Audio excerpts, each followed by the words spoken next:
Nabanggit ko po, di ba? At nabanggit po ito ni Bato de la Rosa, meron siyang warrant of arrest. Ngayon, lahat ng posible at maaari na maging dahilan o maging ipangsangga ni Bato de la Rosa para siya ay hindi ma-ICC o pumunta sa ICC, ginagamit niya. No? Yun na nga po, dahil siya ay senador, gamit na gamit yung Senado.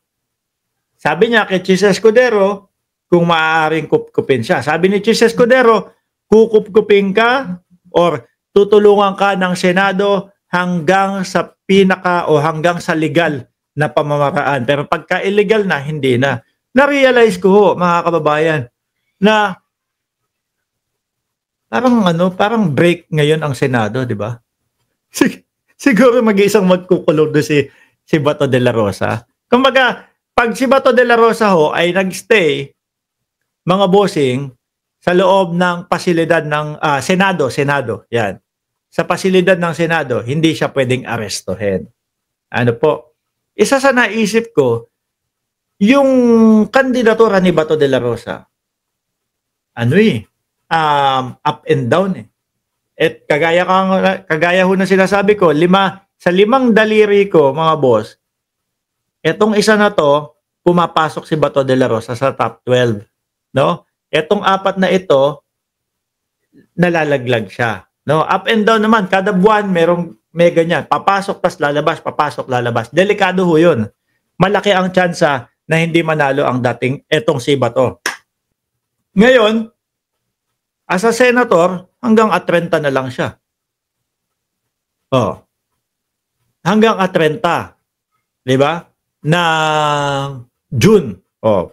30 o 31 kung sakaling hindi pala rin. Di ba, mga kababayan? Kasi meron pang meron pang panahon sila. Pagkatapos ng eleksyon, pag natalo, nandyan pa din ho sila.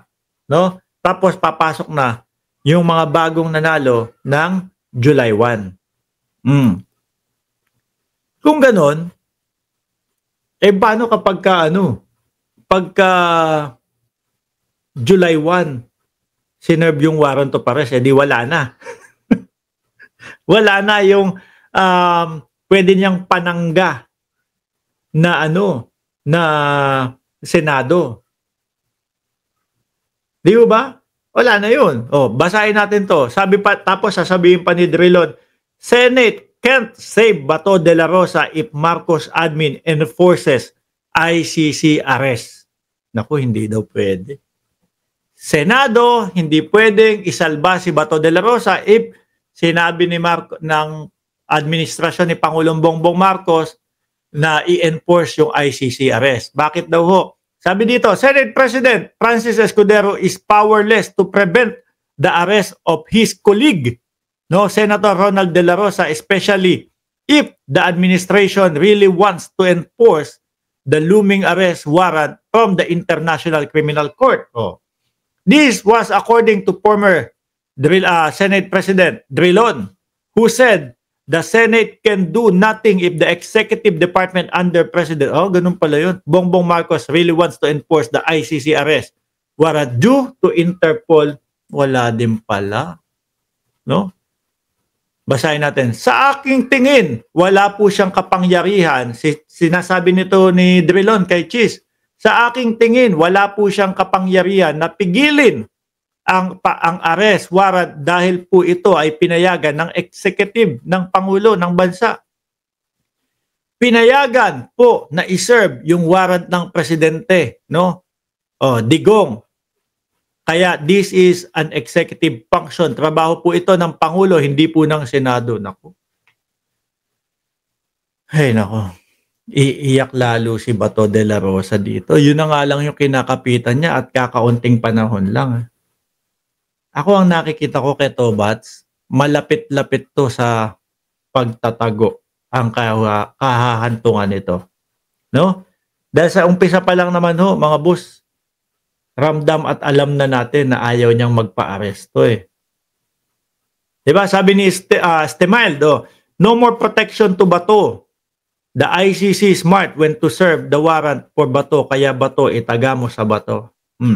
Sabi ni Crescencio, pagmasdan nyo mga DDS, sabi ni Bongo at Bato na mahal nila si Digong. O yan nga yung naisip ko din. Pero ayaw puntahan. Samantalang si Digong, sinamahan sila sa kampanya.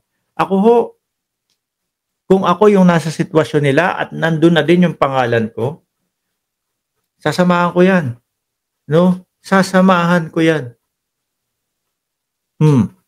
Papaalam ako sa misis ko, eto talaga ang kinahantungan namin eh. No? O, total, meron naman tayong pera. Ganito ang gawin ninyo. Subukan nyo na manirahan doon sa, subukan nyo na manirahan doon sa the Netherlands para habang nandun ako, kung ubra yung araw-araw na bisita, mabisita nyo ako, hindi tayo magkakalungkutan. Di ba? Kung ano yung posible at si Binoy nga nakapunta eh. Sabihin nyo lang sa the Netherlands, meron po kaming negosyo sa Pilipinas. Ito po. At ito po ang magsusustento sa amin ng pagtira namin sa the Netherlands, no? Dito po manggagaling yung pang-araw-araw na ibubuhay namin sa pagtira sa the Netherlands. Dahil bakit po kayo titira sa the Netherlands? Nakakulong po ang mister ko sa the Netherlands. Total, kaya naman po naming manirahan doon. Hihingi po kami ng inyong consent para manirahan doon. Araw-araw, di ba? Pero yung sinasabi ni Bato de la Rosa, mahal ko ang dating Pangulong Duterte. Tapos alam niya na pala, dalawa sila. Dalawa sila na nasa warrant of arrest.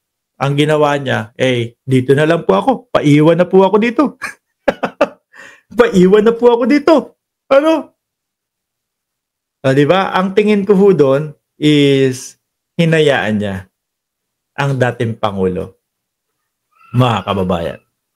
Tignan mo, si Robin Padilla mas nauna pang sumama at pumunta sa the Netherlands. Si Robin Padilla. Si Bato, hindi ho pupunta yan, hindi ho bibisita yan, mga kababayan. Baka po kapag nakita niyo yung ginawa ni Harry Roque?